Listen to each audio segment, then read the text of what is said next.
and welcome back to the Day Luna Human Design Podcast with your host, Dana and Shayna.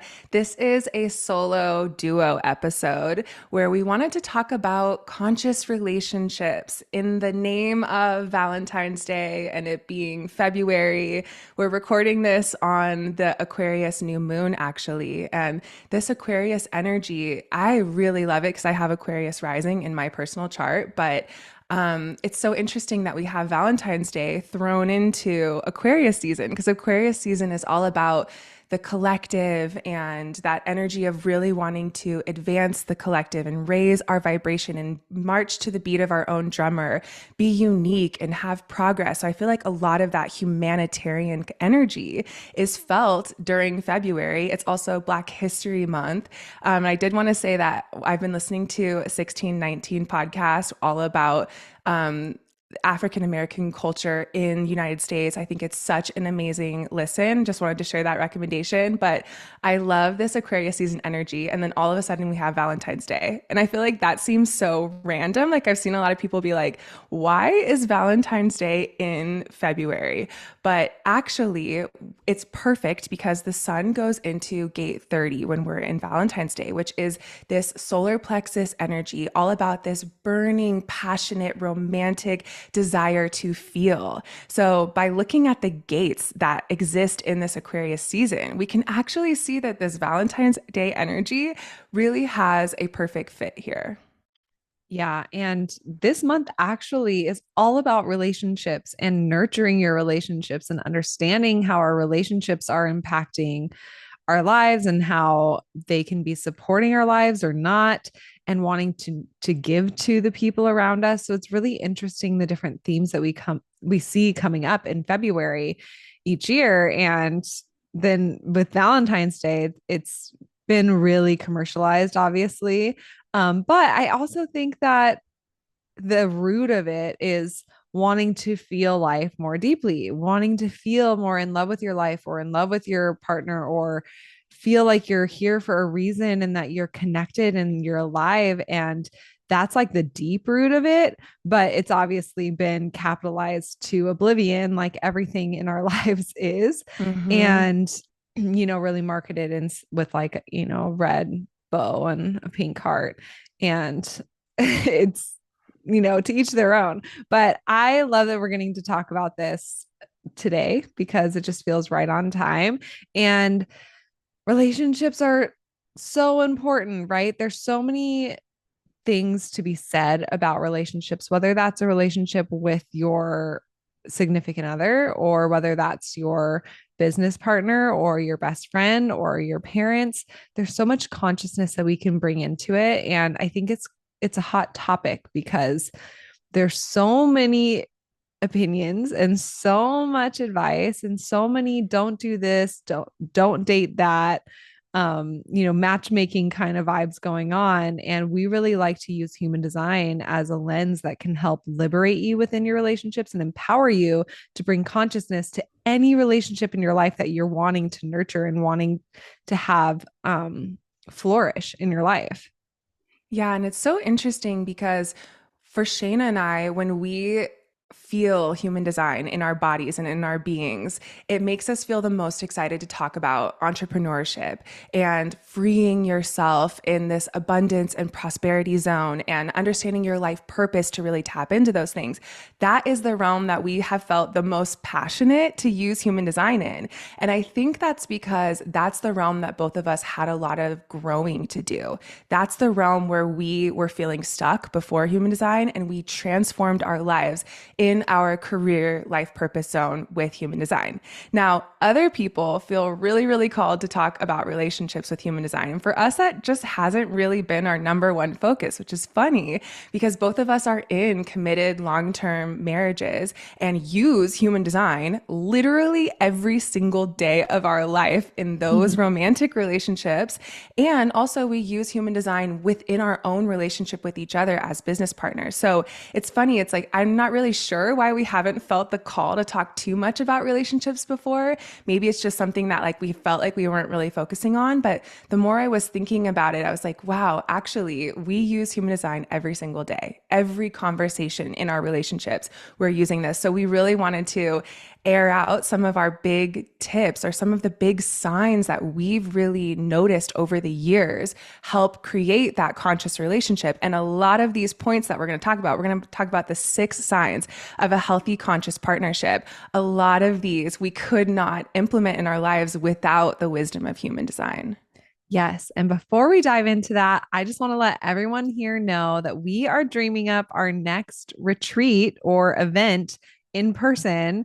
And we would love to get your feedback on what would most support you right now. We've been getting so many DMs and questions from you all for the last year of asking us when our next event is, when our next retreat is, when are we gathering next, because our Day Luna events are so curated and so special and expansive and amazing. And we are absolutely in love with them.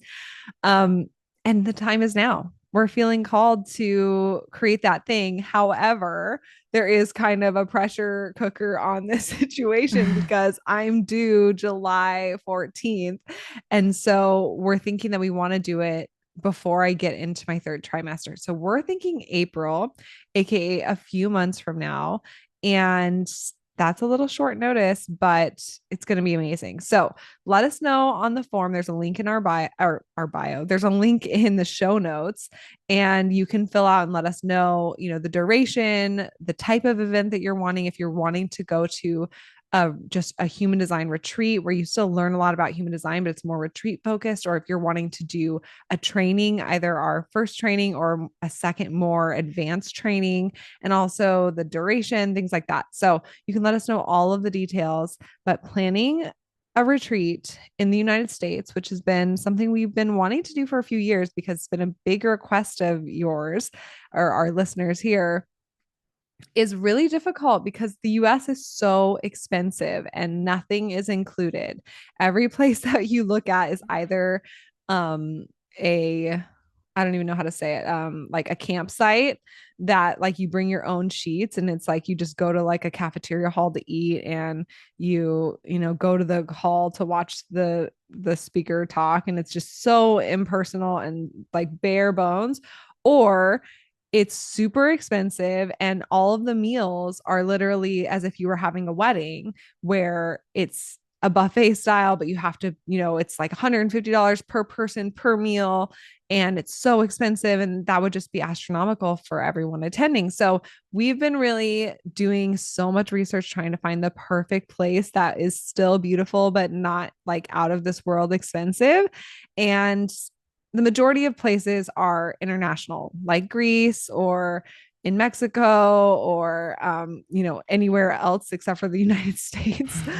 So just keep that in mind as you're filling out this form and dreaming up this event with us. So stay tuned for details on what that's going to be, when and if we launch that, and let us know what you'd like to receive. The other thing that I want to say is that if you have been waiting to get a reading with us, we have availability finally for the first time in our lives. And we are so in love with meeting with you all in readings. It honestly is one of our favorite things that we do because we really get to witness you and see your gifts and tell you your purpose and help it really land in your life, so that way you can move forward with confidence and really celebrating your highest expression. So if you're wanting to book a reading with us and have us dive into your chart and share all of the insights that we see there, you can find all of that info in the show notes and also on our website, daylunalife.com. So we can't wait to see you, whether that's in a reading or in person at our next gathering.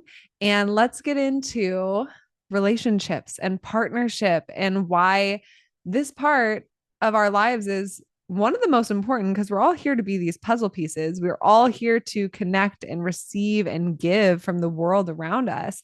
And having consciousness in the way in which that you do that and how you show up for yourself and others is so important. And like Dana said, it's so interesting how we haven't really focused too much on relationships. We've talked about it here and there, but our main focus has been on helping you live your purpose and liberate yourself. But so many people have asked us, like, can you please write a book on relationships? Like, there's so much that you guys do, or you just talk about that is really natural. And maybe it's because we're two fours. Maybe it's because, the lessons in our life that we chose in this life have been around other things and not relationships. But understanding relationships and having that consciousness there has been something that has come really naturally to us. And I'm excited to share these tips that we have found and observed and the thousands of clients that we've met with and all of the different ways that we use it in our own life, with you all here. Yeah, so we're going to talk about those 6 signs of a healthy conscious relationship. And as we move through them, if you resonate with them in your life, obviously that's a really good sign that you're doing it right. And we always have room to grow, we always have room to lean in. But it's important to celebrate that if you connect with these points that we talk about. Also, these 6 points are things that any of us can focus on to enhance the quality of any type of relationship, romantic relationship, familial, friend relationship, business partnership, etc. And before we get into these 6 signs, we wanted to say, we kind of mentioned this before, but when it comes to connecting with the relationships in your life that are going to be conscious partnerships, it is the most crucial thing that you enter into those relationships correctly, in alignment with your unique energy. So that means entering into these partnerships or relationships using your strategy and authority. So if you don't know exactly how to follow your strategy and authority, our book, Your Human Design, really walks you through that. But that's the most important thing to be focusing on if you're wanting to call in important, meaningful, aligned relationships in your life. By following your strategy and authority, you increase your magnetism. You put yourself in the right place at the right time to meet those people that you can practice these 6 important steps with to create these beautiful relationships that help us grow, that help us connect and collaborate and really expand into that next level of ourselves. When we're really living our design and honoring our individuality and uniqueness, that's so important. That always has to come first. But then once we're living and operating as our whole self, what do we do with that energy? We want to share it with others. We want to collaborate with others and create with others.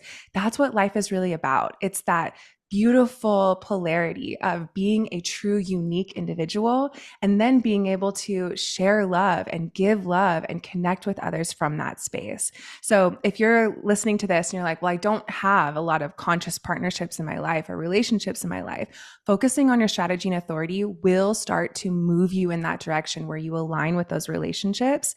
And if you do have some relationships in your life that you're feeling like are kind of rocky right now, you can start to see where you can lean into these 6 steps that we're going to talk about to really increase that level of awareness in those partnerships. Yes. And we don't like to use human design for matchmaking. We really find, we've seen a lot of human design readers or teachers out there saying, oh, if you're a projector, you need to be with this type, or if you have an undefined mind, you need to be with a defined mind, or you're always going to feel lost. Like, there's so many different things that we've seen people try to put limits on your authority.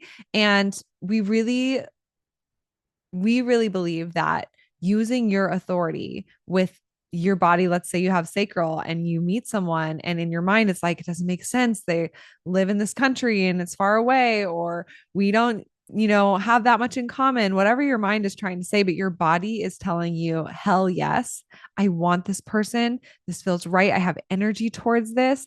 That is your truth. It doesn't matter if they're a manifester and you're a manifesting generator. It doesn't matter anything that some outside authority is trying to put a limit on you, including human design.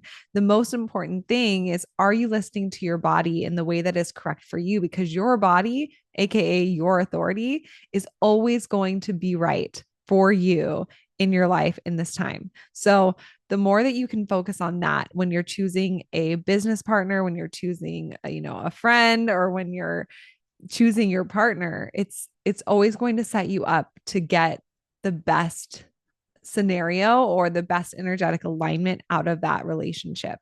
So focusing on that, like Dana said, learning about it if you're not sure what that is. And when it comes to these 6 points. The first one that we want to talk about is having individual responsibility. So within your partnerships or your romantic relationships, it's so important that both individuals are committed to their own wholeness. And maybe that's not the case right now for both of you. Maybe that's something that you're working on your own, and that's okay. It's not about, forcing your partner to start being committed to their own process, but really asking yourself, like, are you comfortable on your own? Like, do you follow your own interests outside of your relationship and committed to your own growth? That individuality, that independence of understanding who you are as an individual, what is right for you, what isn't right for you, what you love about yourself, what you're working on and trying to grow, all of that energy is the biggest gift that you can give to other people in your life, because you're taking care of your side of the street. You're no longer projecting your shit onto other people. You're no longer trying to force other people to be like you, for example. You're really taking accountability for your own energy, for your own, trauma or things that are holding you back, for your own boundaries.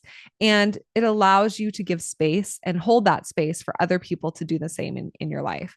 So this point is something that it constantly takes a little bit of, like, oh, let me come back to my own shit.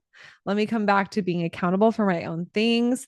And yes, we have shared interests. And yes, we do, let's say, everything together. But internally, I know who I am.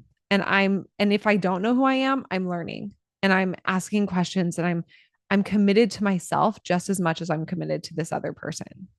Yes, absolutely. And this first point, I feel like is huge, right? That's why we put it as number one. And for me, I've been with my husband now for 12 years, almost 13 years. And there have been moments, especially when we were younger, where I felt like I lost myself in our partnership. Like my marriage became sort of like my identity or what I was doing with my life, because I didn't actually know who I was in that moment or what I was doing. I had kind of forgotten or lost touch with that. And I found myself putting that pressure onto my partner, making him be the answer to my happiness, or making him be my interest or passions or hobbies. And that doesn't work. And I really felt like the shadow from that, the wounding from that. And honestly, human design was the thing that really helped me discover this is who I am as an individual. This is how I know what my interests are, what my passions are outside of this relationship, connecting with my purpose. All of those things from human design helped me so greatly to achieve this first point of really having that individual wholeness. And that changed everything in my life, in my relationship. So I feel like this one point is so big. We could talk about it forever, but I'm grateful that everyone here can use human design to help them take ownership of their own life, of their own individual being, and to strive to live as the truest and realest version of yourself, because that is going to be sort of like that foundation that allows all of the partnerships or relationships in your life to have this beautiful level of harmonious and conscious energy. Yeah. And I want to just add to that, the I think the reason why a lot of us like to not be accountable in our relationships or not take ownership or pass blame as much as we can is because we're afraid of change. We're afraid that, the benefit of blaming someone else or um pushing something, onto someone else and not looking at your own shadows or your being accountable for your own shit is that you don't have to change, is that it's somebody else's problem. They did this to me. It's their fault. And it just is the way that it is. And so I get to just be exactly as I am because it's their job to fix it. And the root of that is being afraid of change. And what if I change and now that person's not in my life anymore? Or what if I change and I've outgrown that person? Or everything in my life then has to change. Like I start looking at this thing, and now to really honor what I'm seeing, I have to change a lot of shit in my life. And that can be really scary. But the truth is that when you start doing this process, the things that have been holding you back from the most amazing shit in your life ever will fall away. And while that is scary and it might even be heartbreaking, it is the biggest gift of your life to yourself, where you'll look back and say, wow, I really did this life. Like I really experienced the highest highs and the lowest lows. I lived. I didn't just accept and be comfortable and just make it through to the end. And so I just wanted to plant that seed that yes, change is scary. Yes, taking accountability is scary. But when you do, it helps to weed out the shit that's not for you. So that way it makes space for the shit that is for you because it's waiting there. It's just there's no room for it in your life. So this is your permission slip or your reminder that it's okay to be afraid. But the more it doesn't have to start with you having a difficult conversation or you breaking up with that person or you changing everything in your life, just you starting to observe this is who I am. This is what I love. These are my wounds. This is how I'm honoring my own individual needs and learning about myself and committing to myself. It will start doing that work for you, and you might find that those fears that you had actually aren't aren't valid because those other people, because you started it, they've now rose up to the occasion, or they've had more freedom, and there's been so much beauty and connection and love that's fostered from your commitment to yourself actually. So it seems scary when you're at the bottom of the mountain, but when you start climbing up day by day with awareness and accountability and self-love and honoring your own stuff, you surprise yourself with the things that happen in your relationships. Yes, I love that. So, with that first point being individual responsibility, the second point, we shift gears. This is a committing to being a team in your partnerships, right? That's the second sign. Being committed to seeing all of life's challenges, the things that you're navigating, as a team effort. And this is really important, right? To be able to set your ego aside and to choose to work together and to not avoid supporting your partner even when they're going through a challenging experience. This is a big one. I've seen a lot of people that once their partner is going through something really tough, they kind of turn away and they go, well, that's for you to navigate, right? So that balance of being responsible for yourself, but then also being committed to supporting each other, moving through things together. And even when there's adversity that makes you feel like it's me versus you, there's that separation to move through that and to work towards coming back to seeing yourself as a team. Now, that doesn't mean that it's always your responsibility to do things for your partner or show up for your partner. Sometimes it'll feel right for you to show up and to support them and to do things. And other times it'll feel right for you to simply hold space for them, to care and give love for whatever they're going through, but it won't feel right for you to step in. So that's going to be sort of on a case to case basis based on what your inner authority is guiding you towards. But even if you're not directly stepping in and helping your partner, being on the same team means that you have this dedication of love in your heart about caring for whatever it is that they're going through and seeing yourselves as partners. You know, when they rise, you rise, and vice versa. Yes. And to the opposite end of that, when we talk about like conscious uncoupling, for example, the same thing applies. That's still a conscious relationship, even if it's choosing to not have a relationship. There's a consciousness to it of wanting the best for that person, wanting to help them get what it is that they're needing in life. So that way you can do the same. And whether that means you're stepping in or you're just holding space or you're offering resources, whatever that is, like Dana said, it's going to be based on your authority, but it's so important when it comes to supporting and being a team and being committed to, okay, we are both here together, making our lives better collectively, consciously together. It's going to come down to, does this feel right in my body to do this thing? And if not, what does feel right in my body to do to support this person without, of course, trampling your own boundaries. So having that team mindset, Dana and I use this all the time. If there's something that Dana's struggling with and it feels really good for me to step in and do, that feels amazing. It feels so supportive. And honestly, we don't even need to talk about it. And vice versa. Dana just steps in and does things because it feels good for her and it feels easy and it feels fascinating. And that is so supportive where we don't have to necessarily talk about it all the time. It's just this understanding of we are a team, and it's not about being perfect. It's about knowing that we hold space for each other's growth. We hold space for each other's hard days and good days. And at the end of the day, we have each other's back.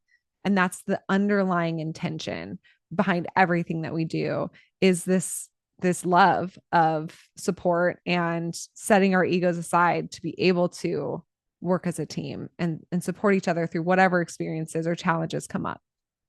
Yes. So the third sign is about honoring each other's inner authority. So when you love someone, when you're in a relationship with someone, we can have a tendency to feel like we want to control them or steer them out of love, right? Our conditioning can make us feel like if I love this person, I have to point them into the direction that I think is right for them. But that is not healthy, right? That is not how we thrive in relationship. Instead, it's all about letting the other person be the inner authority of their own life and learning how to support them in that. So here's where human design comes in. I genuinely think this is the most supportive love language of all time, is knowing your partner or your friend or whoever this person is, knowing how their inner authority works and supporting them in using that. So when they come to you for advice, really feeling in, is it correct for me to give them advice or give them encouragement right now? Maybe it is. Or do I just need to help support them and be a grounding force to help them find their own answers, to help them find their own truth?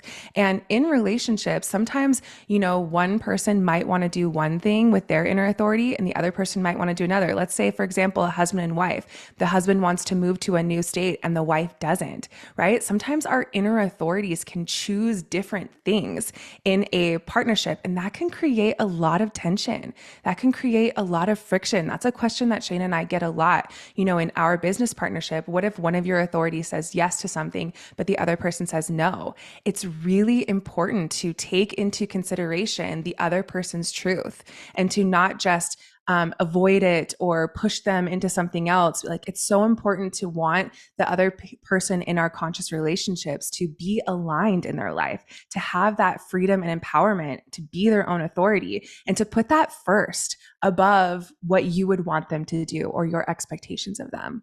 Yeah, and that kind of touches back on the last point of being committed to being a team. We always say that if you're making a decision together, use both of you individually, use your authorities on that thing. And if it's one person is a yes and the other person is a no, then go to another option until you find something that it's like, okay, this is a yes for both of us. Like, yes, I actually do want to move here if I have A, B, C, and D. That is a yes for me and my authority. A lot of times with these big decisions, especially when you have two differing authorities telling you, something opposite, is we haven't broken down the decision small enough to really use our authority. And we start with like the big thing of, do I want to, move, for example? And it's like, I could, and that's not a yes, right? That's also not a no, but it's not clarity. And your partner might have this, hell yes, I do. I know it crystal clear. And so breaking that down into, okay, the first step of like, do I want to look for places in this new space? And maybe that's a yes, I do. And so you go and you start looking there. It's going to help you refine to then get to a place where you both are in that yes space or you're both in that no space. But it is that commitment to being a team, because when they rise, you rise. So knowing that, okay, if this is a yes for my partner, what is needed for this to be a yes for me? Let me really hone in on my authority here, really break things down and work past whatever fears are there and see what fears are coming up there. So we have a great mini course on this, by the way, in our besties membership, where we talk about fear and using your authority and really breaking things down in a clear way for each of the different authorities. So if this is something that's intriguing you and something that you're facing right now, you might want to consider joining that even just for a month to take those mini courses and really learn those things. You can find all of that in the show notes as well. But the next point that we want to share is allowing your partner's evolution. And really, a healthy partnership is people who are committed to being present with one another as they evolve and knowing that you are not who you are today for the rest of your life, and neither is your partner. The things that you're experiencing right now are not going to be the things that you're experiencing forever. And it can feel like that when you are going through something challenging or you're experiencing something hard. You can feel like this is just who I am now. This is just how things are. And I'm going to be here forever. And knowing, holding the space for your own evolution and your partner's, getting curious about who is your partner today and not checking out after years and assuming that you know everything there is to know about that person. I think a lot of times that you can get into this complacent space of just going through the motions and on autopilot, but bringing consciousness into your relationship looks like allowing and holding space for that evolution and that growth and having curiosity and seeing how you're growing throughout the years together, growing outside of your relationship as well because of the different relationships that you have in your life and the different things that you're observing and learning in your life. It's so important that if you have step one of your individual accountability and responsibility and self-love, you are going to be evolving every single month of your life, and holding that space not only for you but for your partner allows them to then hold it back for you as well. Yeah, and I've been in relationships before where I felt like there was no space for me to evolve. And I felt like that other person had some past version of who I was, and they were like holding me to it and saying, "You're like this." And they weren't seeing me with fresh eyes for the work that I've done, the way that I've grown, the new interests that I've had, the new things that I've experienced.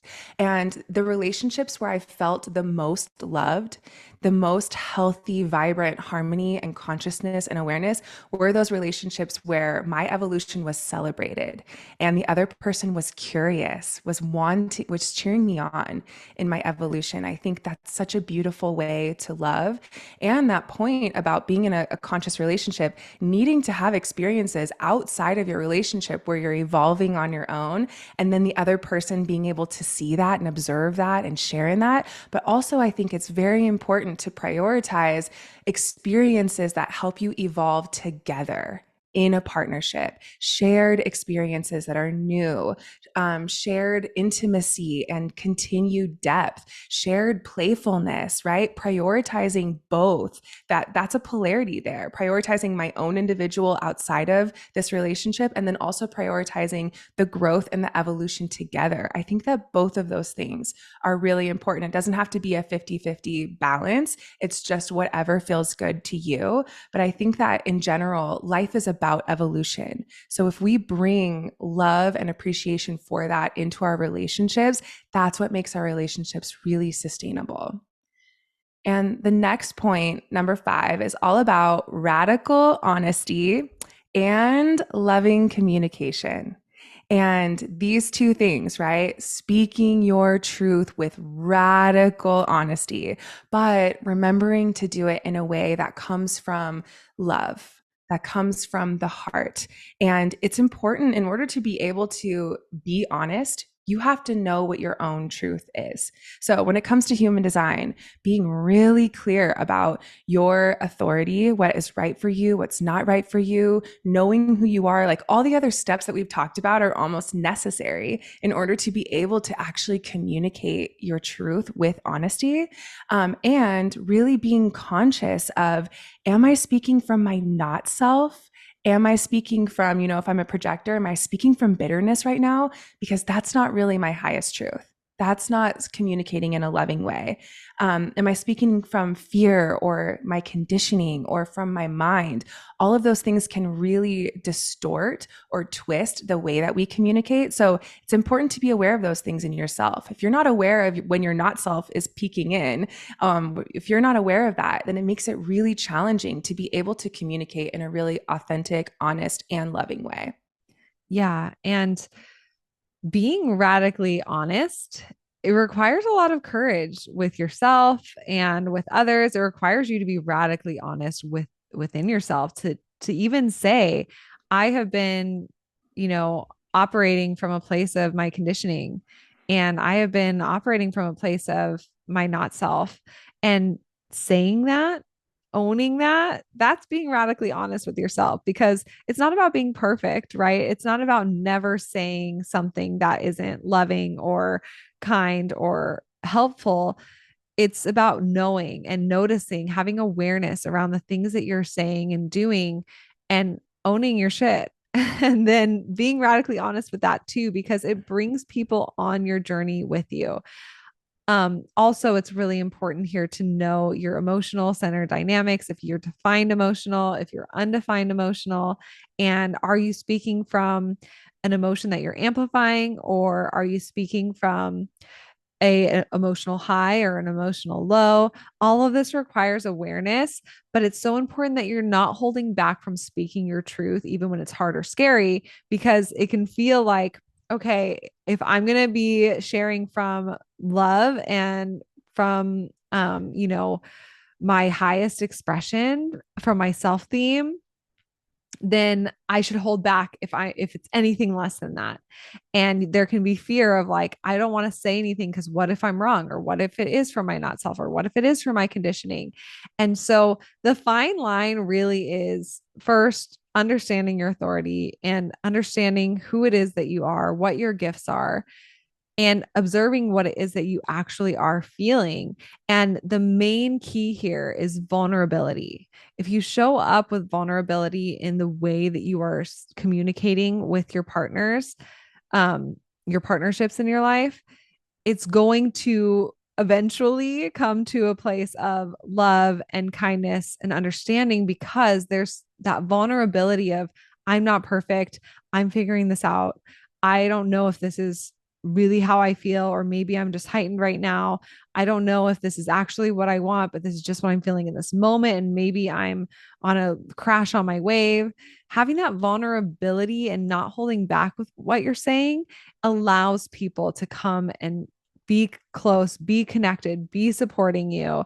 And once again, feel like they're on your team because you're not pushing them away with your words. Vulnerability always brings people in with your words, because there's this rawness, this realness that can't really be judged, because it just is. And honestly, vulnerability is my favorite thing in the world, because it's this thing that can't be, obviously it can't be faked. It can't Mm-hmm. be manipulated, because it just is. And you can say something very confidently, but if you say something with vulnerability, it actually comes across with more confidence, because you're not afraid to be seen in that raw state.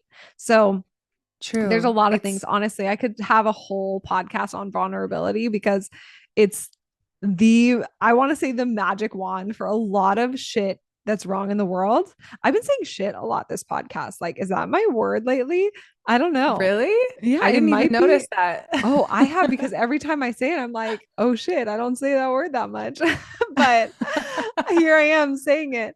And I think that vulnerability it's a magic wand. It is. I mean, obviously, if you're a manifester, it's such a big part of informing in your life, and it is literally a magic wand. But if you think of the major issues going on in the world and the relationships that we have with the collective as a whole, if there was actual vulnerability and not ego and fronting and machismo and all of these blurry not self dynamics, if there was true vulnerability of like, I'm just feeling scared, I'm feeling uncertain, I'm feeling unseen or unheard, whatever that thing is, there would be so much more love and connection and understanding and humanity in the world in general. So if you can kind of then like take that macro, example and bring it down to your life as an individual, saying that vulnerable, I'm a mess, I don't know what I'm doing or feeling or whatever, but letting people meet you there, you are going to have so much magic and support and opportunities arise in your life that strengthen your relationships tenfold than having the answers and confidently saying what it is that you think that people need to hear in that moment of like, I love you. Like, that's it. Like, what's the vulnerable side of that? It's always going to bring more depth to your relationships. Yeah, it's almost like communicating with that level of just real rawness, that vulnerability. It diffuses these blocks that we create in between us, right? In between our relationships. Like I follow Kim Anami for a long time. She's this like tantric relationship coach, and she says that anything that you wanted to say, but then you held back, that creates a glass block between you and your partner. And over time, all those little tiny things that you wanted to say, but then you didn't, that creates another glass block, this invisible wall, this invisible distance between your intimacy is being created by not being vulnerable, by not speaking up. And it's amazing how when we open our mouths and we say that vulnerable thing, my inner child is feeling abandoned, or I'm afraid that you're not attracted to me, whatever those really raw, honest things are, they just shatter those invisible glass blocks that create that distance. It shatters that wall. And it's amazing how by just voicing something completely and radically honestly, by just voicing that, you actually remove that distance. And sometimes there's not even a solution that needs to be found. Sometimes it wasn't even actually a problem. It was just something that needed to be voiced, and voicing it in and of itself releases that fear, diffuses that tension, releases that friction. So it's so funny. I feel like communication is such a standard, like almost cheesy thing to say is needed in a relationship. Like I remember being in my 20s and hearing people say communication is everything in a marriage. I remember thinking like, what does that even mean? Like, does that mean that you just need to like talk all day long? Because I got that on lock, definitely. But in my own marriage, I'm like, holy shit, they were right. Communication is everything, but real communication, authentic, vulnerable, aware, right? In order to Accountable. accountable and loving, respectful. So this is a big thing for me because I have an emotional wave. So we talked about how it's so important in order to be able to do this point in your relationship to understand your emotional dynamics with your solar plexus. So I have an emotional wave, and approximately 50% of us listening have an emotional wave. And when you're on a low in your wave, you feel like you want to say things that are equal to that low feeling. And sometimes they're not your truth at all. And you're just feeling this like emotional pain inside. And it can feel easy to want to unleash that on someone else without really having that awareness at all. Or if you're in a low on your wave and you don't understand why, you don't understand that you have a wave, you start to look for like, what is it in my life that has made me feel this low emotion? And you can create problems where there are none. You can say lies and convince yourself that they're real. And I have done this so many times. I literally can't even tell you how many times I've done this in my own life, especially when I was younger, right? Not having the awareness of my low and my wave, being in a low and just feeling so emotionally shitty and painful. And then looking at my partner and just, picking a fight where there really wasn't one and saying things that were hurtful to equal the hurt externally that I was feeling internally. And I love watching like shitty reality TV shows because I love seeing these dynamics. And Shane and I will watch like the same reality TV show and then text each other, oh my gosh, that girl is on a low on her wave and she had no idea. And she said all of these things that were actually untrue and that were irresponsible from a lack of awareness, right? Because she wasn't aware that she had that emotional wave, that low happening. Gosh, if everyone could know just one thing in life, it would be like that would change the whole world. It would be understanding our emotions and Yes. if you have an emotional wave or if you don't. Yeah. Honestly, it would change everything. And I want to have a whole podcast about this, which we will. So I'll save my whole rant that I have about that for that. But the it's so funny, I grew up too with my parents always saying communication's key, and they Mm-hmm. had like the worst relationship on planet Earth. And it's you know it's so easy to put like a prescription over something that I think a lot of like traditional and especially old school therapy or relationship teachings would tell you, like you just need to communicate. But if you're communicating from a place of um not having awareness or Mm-hmm. not taking accountability or just wanting to pass blame and not wanting to actually change your life or love your life or have consciousness within the things that you're saying and doing, you can communicate all day long and go absolutely nowhere because all you're saying is you're not hearing me, you're wrong, I'm right, whatever those things are.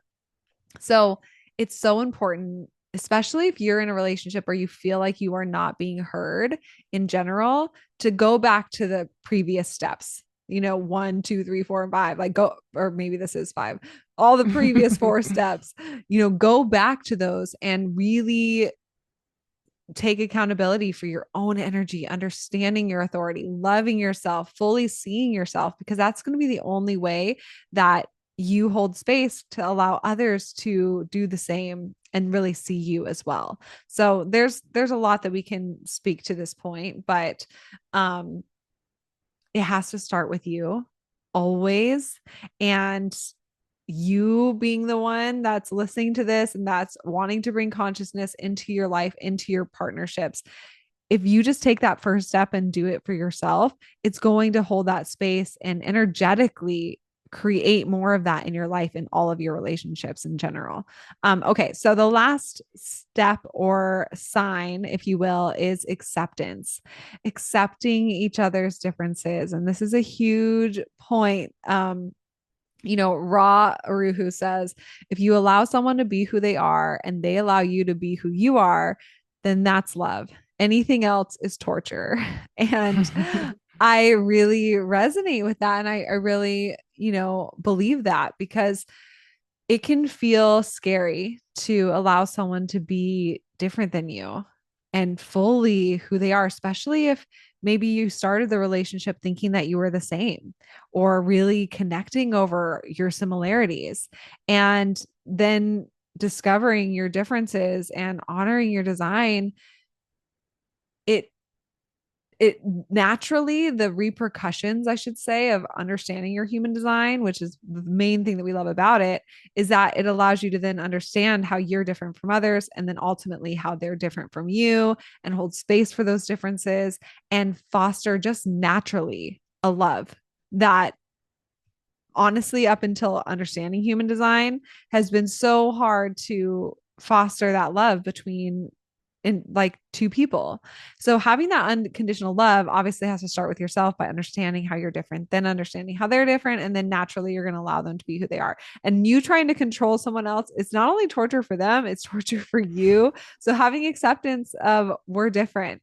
This also means, having acceptance that maybe you're on different paths right now. Maybe you're at different levels of awareness of your design or navigating different challenges or um, navigating different desires for self growth.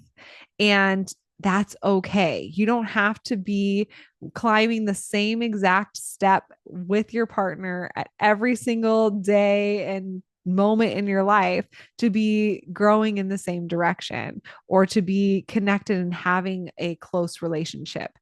Accepting the fact that you're here to grow in different ways and that you're only accountable for your own growth, your own design, honoring your own truth, that acceptance piece, not just for yourself, but also for your partner, is huge. Yeah, and it's so interesting. Like, I think acceptance is another word for love. I mean, love is so big. How could we define it in one phrase? But acceptance is definitely part of that. Um, Allowing someone to be who they are, seeing who they are, celebrating who they are, even when it's different than you, even when it's challenging, at the end of the day, that is what we all crave from one another. We want to be seen for who we really are, and we want to be loved and accepted for who we really are. I think that is a core feeling. That is how we receive love. So, having that awareness and wanting to give that to your partner, that is so beautiful. Coming home to that. And it's interesting, like I've observed my mom and my stepdad have been married now for 30 years. And my mom is so accepting and kind to like any new person. Like literally you could say you do anything or have any interest and she'd be like, wow, that's amazing. That's so great. Or any quirk that you bring to the table, any personality trait, she's so accepting. Then when it comes to something that my stepdad says, she's just like immediately judges him. Like, why would you say that? I'm like, Mom, you're so loving and kind and accepting to every single person. How come your partner, who you're closest to out of anyone, is the person that you're not extending this acceptance to? And through observing that, I've really been able to see in my own life too that sometimes the people that we are the closest with, that we feel the most comfortable with, those are the people that we feel the most comfortable judging. Those are the people we feel the most comfortable shushing, quieting their experience, right? Because there is that level of comfortability. So it's really important to bring back this divine, sacred intention of completely loving someone for exactly who they are without wanting to intervene, without wanting to change them or stop them, but instead wanting to water their essence and root for them as they grow. I think that's such a beautiful way to live life. And the more that you focus on giving that to other people, you open up that channel to receive that same level of acceptance and self love back. Yeah, and I think a fun little hack is like making light of their quirks. You know, the small things that like we judge or we say like that's not you. Like I've known you for years. Like why are you doing this now or whatever that is. There can be a tendency, especially when you're trying to have someone be like you, to say like why would you do it that way? Like why Mm-hmm. you always do this and that's so silly or so stupid, but it's like the smallest thing that we're judging in our partners or our relationships. And instead kind of shifting of like, okay, that's so interesting, that's so funny, like that's so um like I love witnessing that in you. It does allow you to allow them to evolve, once again going back to that step, but also it just brings more fun and acceptance and joy into your life. Now obviously this isn't going to apply to like if they're abusive or something like that, but if it's something so small that we're judging, like how they put the dishes away or how they you know always pace when they're on the phone, or how they get stuck talking to the neighbor outside forever when you have dinner and it's freezing now, like little things that honestly don't really matter, we can bring so much judgment and heaviness in. So just reminding yourself like, oh yeah, obviously if this was a stranger or like a friend even, I would not be judging this, I'd be just accepting it. But the fact that it's my partner, I have so much more weight there. Can I just bring that like lightness of their quirks, like, and that kind of love and joy into that space a little bit more? Yeah, and it's interesting, when we talk about conscious partnerships and relationships, you hear people say a lot that your relationships are like a mirror, that they will illuminate the things in you that are wounded or that are not healed. And I think that that's really true. Like almost all of these 6 points that we've talked about require a internal connection to yourself, requires your own self-love, it requires your own self-acceptance. It's really challenging to truly and fully accept someone else if you don't accept yourself. It's really, truly challenging to communicate authentically and vulnerably if you're not aware of what your truth is, right? A lot of these points in relationships, it'll show us the work that we have to do within so that we can show up in this conscious, connective relationship. Yes. So this episode was really fun to talk about, actually. And maybe we're moving more into relationships things as we move forward. Going into this next chapter of my life, having a baby, I think relationships are just going to be deepening and changing and shifting, but also just a new layer, right? In every aspect of my life. But it's everything's a mirror to yourself, like Dana was saying, where the more acceptance that you have for yourself, you can extend to others. The more that you extend it to others, you can receive it for yourself.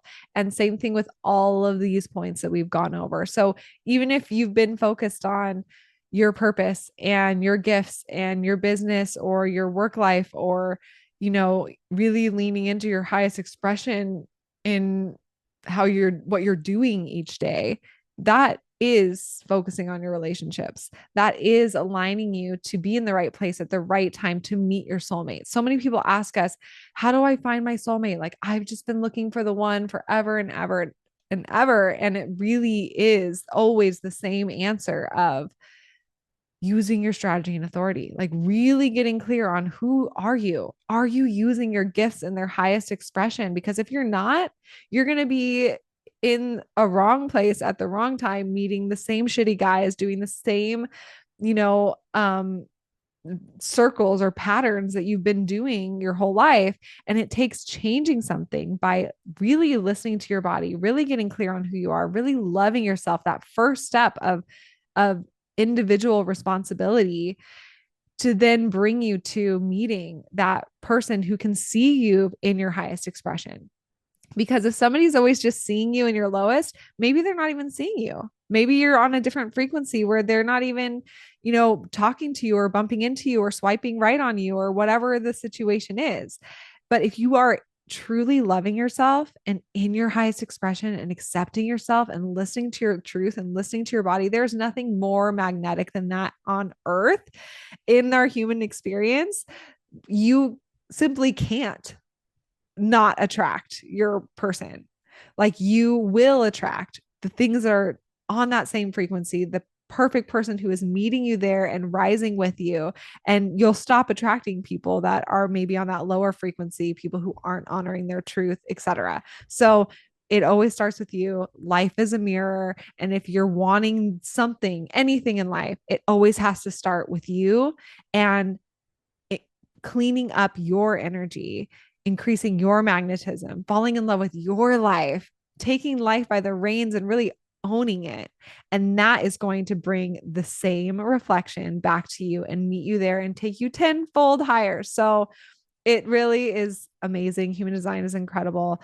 And we love you. Happy Valentine's Day.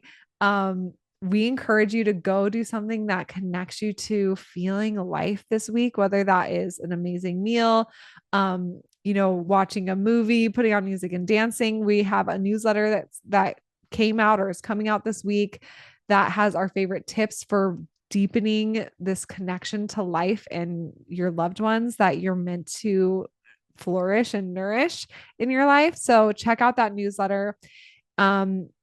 Dive in, and we are sending you so much love. As always, you can find all of our stuff on our website, daylunalife.com, or on Instagram at dayluna.